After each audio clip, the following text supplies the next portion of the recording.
हज़रत साहब क्या फरमा रहे हैं?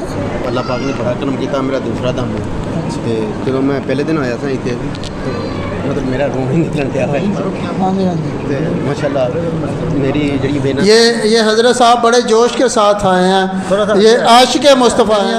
ये हज़रत साहब रोन अके हुए थे, बता रहे थे, तो इन्हीं से पूछते हैं कि क्या मसला था, ज़रा पूरे जोश के साथ बता दें इस बार। अस्सलाम वालेकुम सर मेरी ना दिल दा प्रॉब्लम सी ते डॉक्टर ने ना वेना एंजियोग्राफी की सी ते सारियां वेना जड़ियां ना बंद सी कह रहे जड़ा ना बाईपास होना सी ते मतलब मेरा माशाल्लाह दूसरा दम है। मैं आज दूसरा दम करवाना आया ते पहले दिन मैं जिदन आया मतलब ना उस दिन तो मैं रोन ही लिया होया सा ते रो रहे सन ते थोड़ा जिहा रोन मेरा हुण भी थोड़ा निकल रहा पर अल्लाह पाक दी ज़ात ना सुकून देता अल्लाह बड़ा बड़ा करम अल्लाह पाक दा ना ते ये माशाल्लाह ना इश्क है, इश्क मुस्तफ़ा है कि बरकतें सुनाते हुए रह रहे हैं कि अल्लाह की ये कैसी बड़ी नेमत है हमारे पास। दरूद भी नेमत है, दरूद वाली सरकार भी नेमत है और दरूद पढ़ाने वाले भी नेमत है। ते तकलीफ की होंदी सी तुहानू?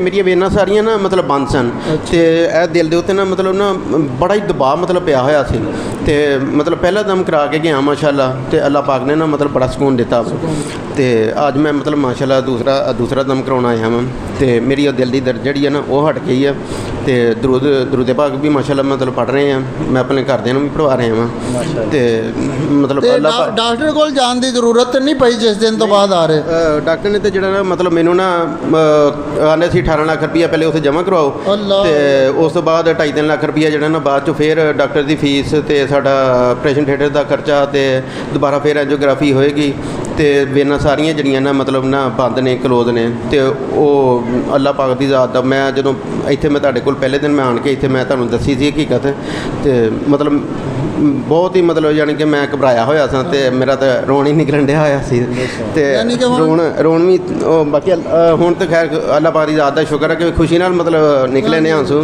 ते अल्लाह पाक की ज़ात दा बड़ा मतलब करम है ते उस दर्द का भी मैनूं कोई पता नहीं ते माशाल्लाह वो बड़ा अल्लाह पाक की ज़ात ने बड़ा मतलब ना बहुत सुकून किया, बड़ा करम किया वा ते माशाल्लाह मेरा दूसरा दम है। अच्छा देखे कि ये बता रहे हैं कि डॉक्टर ने कहा था 18 लाख रुपया जमा कराएं ऑपरेशन होगा।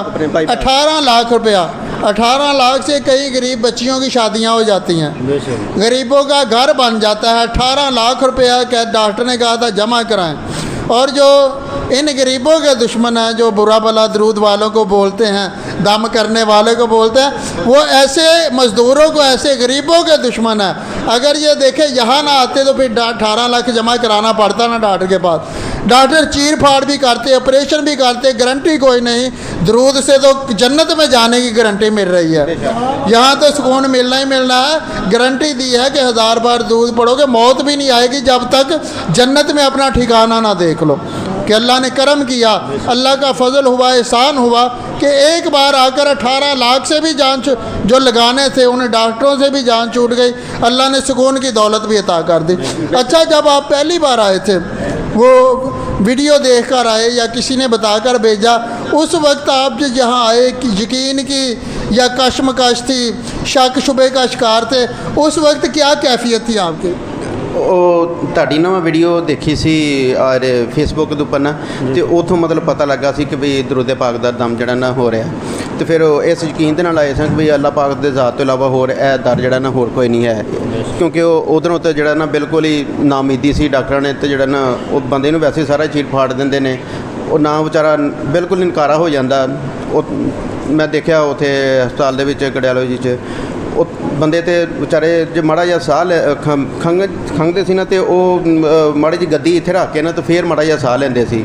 ਤਾਂ ਅੱਲਾਹ ਪਾਕ ਦੀ ਜ਼ਾਤ ਦਾ ਮਤਲਬ ਇਤਨਾ ਕਰਮ ਆ ਕਿ ਵੀ ਮਤਲਬ ਮੇਰੀ ਜਿਹੜੀ ਹੈ ਸੀ ਦਰਦ ਜਿਹੜੀ ਸੀ ਨਾ ਦਬਾਅ ਜਿੰਨਾ ਸੀ ਨਾ ਉਹ ਅੱਲਾਹ ਪਾਕ ਦੀ ਜ਼ਾਤ ਨੇ ਆ ਦੂਸਰਾ ਦਮ ਮਾਸ਼ਾਅੱਲਾ ਉਹ ਜਿੱਦਣ ਮੈਂ ਇੱਥੇ ਤੁਹਾਨੂੰ ਮੈਂ ਆਣ ਕੇ ਦੱਸੀ ਹਕੀਕਤ ਉਹ ਮੇਰੇ ਕੋਲ ਤਾਂ ਗੱਲ ਵੀ ਨਹੀਂ ਸੀ ਹੋ ਰਹੀ ਤੇ ਮੈਂ ਮਤਲਬ ਨਾ ਰੋਣ ਡਿਆ ਹੋਇਆ ਸਾਂ ਤੇ ਹੁਣ ਤਾਂ ਅੱਲਾਹ ਪਾਕ ਦੀ ਜ਼ਾਤ ਦਾ ਮਤਲਬ ਮੇਰਾ ਹੁਣ ਖੁਸ਼ ਹੈ ਅੱਲਾਹ ਪਾਕ ਦੀ ਜ਼ਾਤ ਦਾ ਬੜਾ ਆਸਾਨ ਹੈ। ਉਮੀਦ ਲੱਗੀ ਤੁਹਾਨੂੰ इंशाअल्लाह ताला ਉਹ ਸਾਰੀ ਜਿਹੜੀ ਹੈ ਸੀ ਉਹ ਦਰਦ ਜਿਹੜੀ ਸੀ ਉਹ ਅੱਲਾਹ ਪਾਕ ਦੀ ਜ਼ਾਤ ਨੇ ਬੜਾ ਕਰਮ ਕੀਤਾ ਵਾ ਤੇ ਉਹ ਖਤਮ ਹੋ ਗਈ ਆ ਤੇ ਮਾਸ਼ਾਅੱਲਾ ਦੁਰੂਦ ਪਾਕ ਕੀ ਉਸ ਤੋਂ ਬਾਅਦ ਜਿਹੜੀ ਡਾਕਟਰ ਦੀ 10000 ਸੀ ਫੀਸ ਉਹ ਵੀ ਅੱਲਾਹ ਪਾਕ ਦੀ ਜ਼ਾਤ ਨੇ ਬਚਾਤੀ ਹੈ। 10000 ਰੁਪਇਆ ਫੀਸ ਕਿੰਨੀ ਦੇਰ ਬਾਅਦ ਦਿੰਦੇ ਸੀ? ਉਹ ਹਫਤੇ ਬਾਅਦ ਜਾਂਦੇ ਸਾਂ ਤੇ ਉਹ ਜਿਸਲੇ ਉਹਨਾਂ ਨੇ ਦਿੱਤੀ ਰਿਪੋਰਟ ਦਿਖਾਈ ਐਂਜੀਓਗ੍ਰਾਫੀ ਦੀ, ਉਹ ਦੇਖ ਕੇ ਨਾ ਤੇ ਉਹ ਸੀਡੀ ਉਹਨਾਂ ਨੇ ਨਾ ਕਹਿੰਦੇ ਕਿ ਜੀ ਤੁਹਾਡੀਆਂ ਸਾਰੀਆਂ ਵੇਨਾਂ ਬੰਦ ਨੇ ਤੇ ਉਹ ਤੁਹਾਡਾ ਨਾ ਬਾਈਪਾਸ ਹੋਣਾ ਵਾ।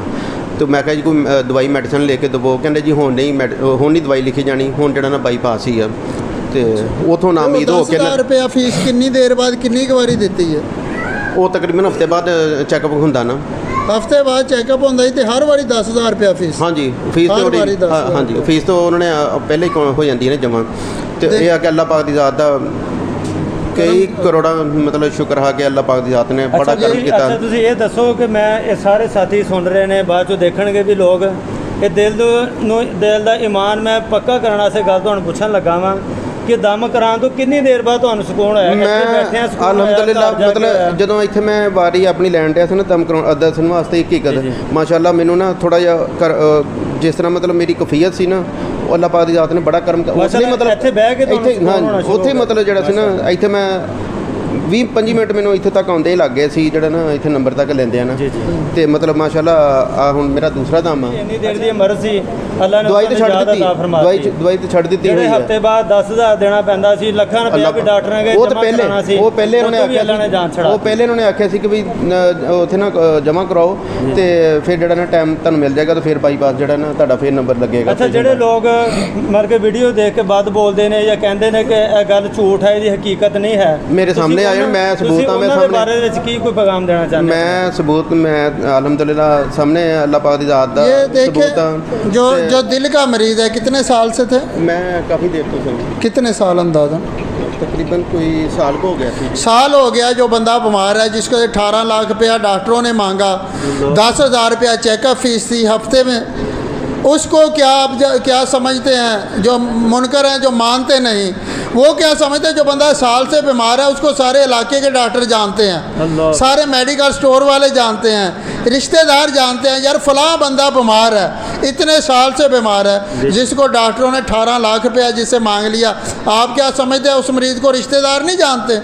रिश्तेदारों को पहले पता होता है किससे कितने पकड़े, किससे कितना कर्जा लिया, किससे उधार लिया, सारे ख़ानदान को पता होता है कि यार ये बंदा बीमार है, ये बंदा बीमार है। तो जो नहीं मानता, जो इन्होंने सवाल किया, उनके बारे में क्या नसीहत करते हैं? उनको क्या उनके बारे में बोलेंगे? उनके बारे में मैं बोल देता हूँ कि वो बदनसीब लोग हैं।